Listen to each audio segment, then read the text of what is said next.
problem solving sits at the foundation of every entrepreneurial journey.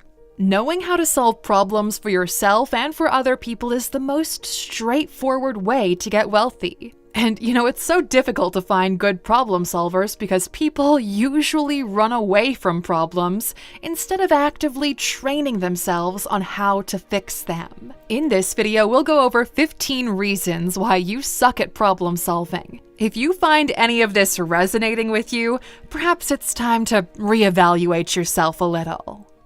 Welcome to ALUX. Number 1. You avoid them. Some people think the easiest way to solve problems is to straight up ignore them. After all, maybe if you don't look at it, it'll just go away. But here's the thing. Problem solving is a skill like any other. You need to train yourself in problem solving just as you would train yourself to play tennis. And the first step is to stop avoiding them. Start small. Look for inconvenient things around you that will take about 30 minutes. Make a list of 7 small problems that make your life annoying. We're sure you'll find like 100, but 7 will do for now. And then for next week, take 30 minutes every day to try and fix one of them. Number 2, you learn to live with it. Your AC unit is leaking every time you turn it on? Well, damn, I guess you just gotta not turn it on ever, right? After all, it's not that hot anyway. As humans, we have an extraordinary ability to adapt to any kind of situation. But some people take this the wrong way, and they learn to leave with every little inconvenience life throws at them, without taking like 5 minutes to fix it. The light bulb burned out? You turn on a lamp.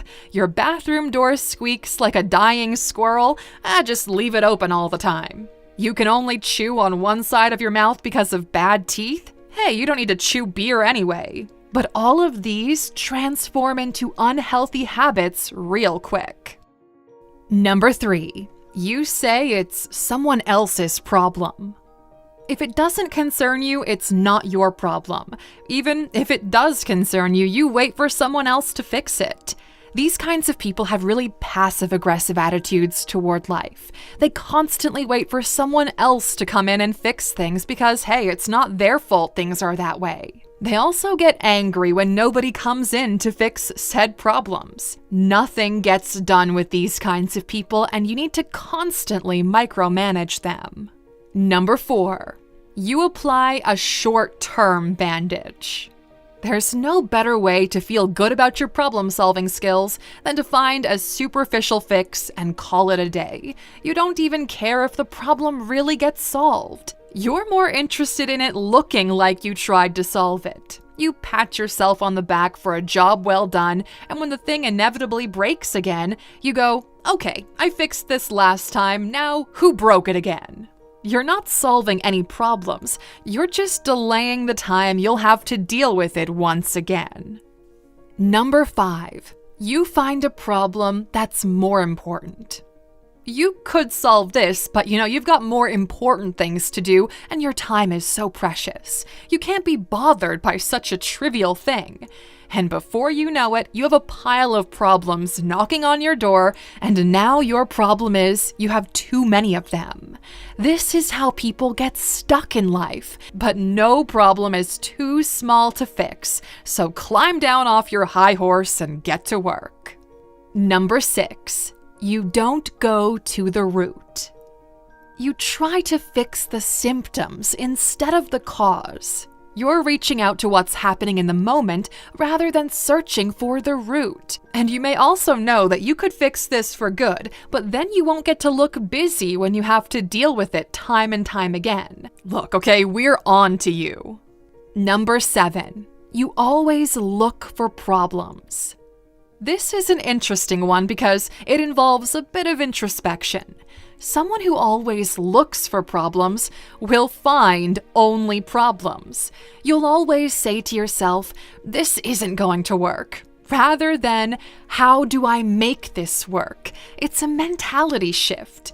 You think that finding problems means avoiding bigger ones down the line, but you end up slipping into the mindset of searching for problems rather than searching for solutions. You end up not doing anything because, well, there's a problem with everything. Number 8, you don't know how to compromise. You want to have your cake and eat it too, but often there isn't always a perfect solution. Sometimes fixing a problem creates a smaller one, and you don't want to deal with that either. You see the solution as just as inconvenient as the problem itself, so you go back to point 2, which was learning to live with it. Number 9, you're untrained in decision-making. Some people just can't make up their mind. They're okay with having others make decisions for them, and while letting your partner decide what to have for dinner every evening doesn't sound like a big deal, this could turn into letting your parents decide who you marry or who you have kids with. And this is also a skill you can train starting small. Be the one who proposes where to go out, or what to eat, or which movie to watch. It's important to understand there are very few decisions like these that actually matter. But training yourself to make decisions that don't matter as fast as possible is what will prepare you for making bigger decisions later on, and in turn, solving bigger problems. Number 10, you can't think outside the box. This is such a valuable skill to have, and one that you can actually start developing by doing some exercise. And we'll give you the first one right now. Imagine there's a lake with algae growing in it, and every day the algae doubles in size. If the lake is full of algae in 30 days, on which day is the lake half full with algae? Leave your answer to this in the comments.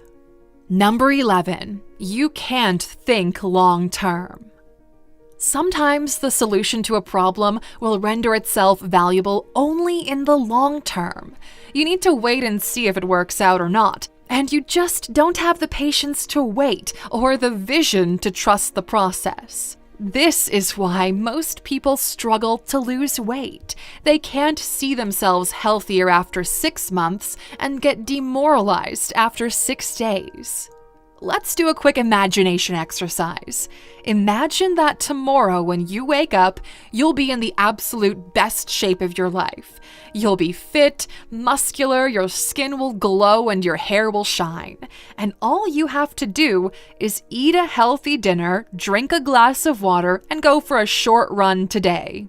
Would you do it? What if it takes 2 days?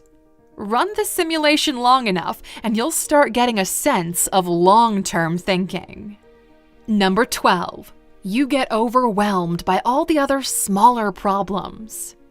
It's very rare for a problem to live in a vacuum all on its own. Most of the time, big problems are the culmination of other, smaller Lego problems. And when you look at all the little things you have to figure out, you get overwhelmed, don't you?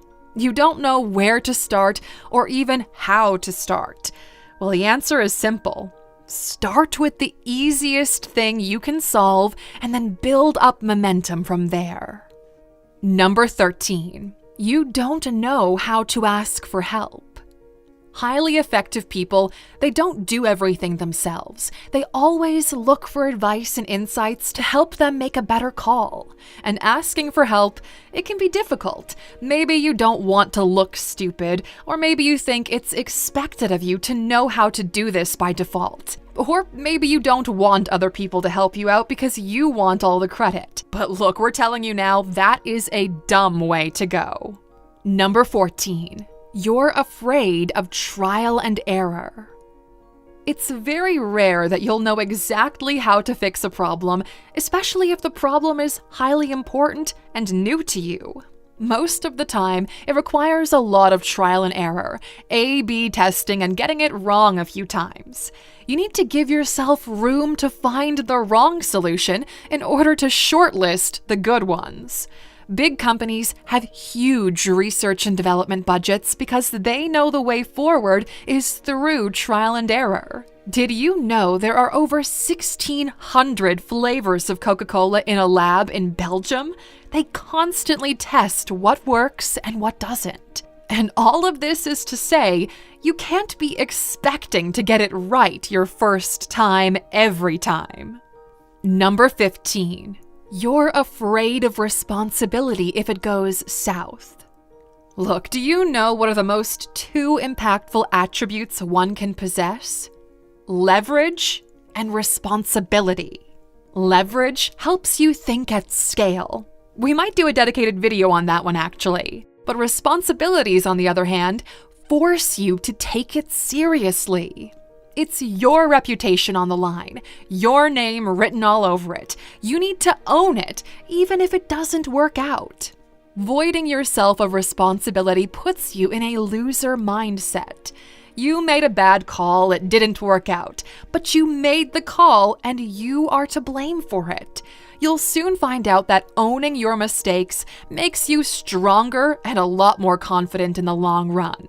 And of course, as a thank you for watching this far into the video, we've got one final bonus for the true Aluxers.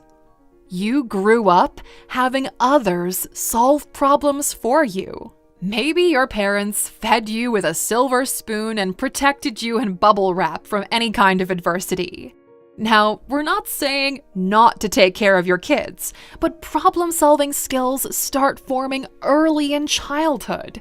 The first thing kids learn about problem-solving is to lie about them, and they never grow past it. Think about your childhood and if this applies to you. You might just find some valuable insight thinking about it.